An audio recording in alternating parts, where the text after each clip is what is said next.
സ്നേഹമുള്ളവരെ, നമ്മുടെ ജിൽസസിനെ ചെറുപ്പം മുതൽ അറിയുന്ന ടെസ്നി സിസ്റ്റർ ഇപ്പോൾ നമ്മളോട് ചേരുകയാണ്. എന്നെ സംബന്ധിച്ച് 17 വർഷത്തോളം പരിചയമുണ്ട് ഷിൻസിച്ചനെ. അച്ഛൻ്റെ ചെറുപ്പകാലം മുതൽ ഏകദേശം ഞാനിവിടെ ഉണ്ടായിരുന്നു.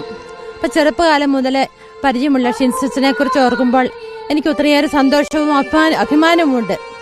അച്ഛൻ്റെ ചെറുപ്പകാലത്ത് അച്ഛൻ പറഞ്ഞ ഒരു കാര്യം എൻ്റെ മനസ്സിലേക്ക് കടന്നു വരികയാണ്. അച്ഛൻ ഞങ്ങളോട് പറയും, അച്ഛനെ ഷിൻസ് എന്നാണല്ലോ പേര് വിളിക്കുന്നത്. അപ്പോൾ അച്ഛൻ പറയും, ഷിൻസ് പറയും, ഞാൻ വലുതാകുമ്പോൾ ഫാദർ മാത്യു കുടിലിലാകും. ഞാൻ വലുതാകുമ്പോൾ ഫാദർ മാത്യു കുടിലിലാകും.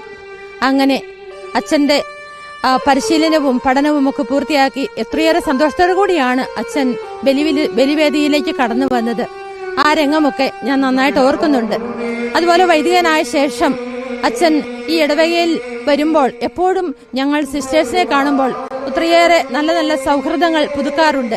അച്ഛന്റെ വിശേഷങ്ങൾ ഒരു കൊച്ചു കുഞ്ഞിന്റെ മനസ്സോടുകൂടി ഞങ്ങളോട് പങ്കുവയ്ക്കുകയും അച്ഛന്റെ വിശേഷങ്ങളൊക്കെ വീട്ടിലെയും ഇടവകയുടെയും ഒക്കെ എല്ലാ കാര്യങ്ങളും ഞങ്ങളോട് പങ്കുവയ്ക്കുകയും ചെയ്യാറുണ്ട്.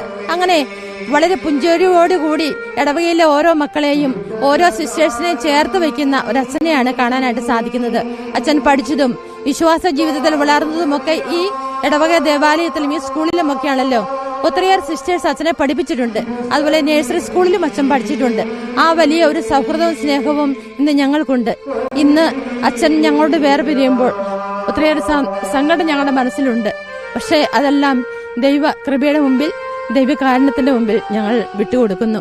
അച്ഛന് നിത്യശാന്തി ഞാൻ നേരുന്നു.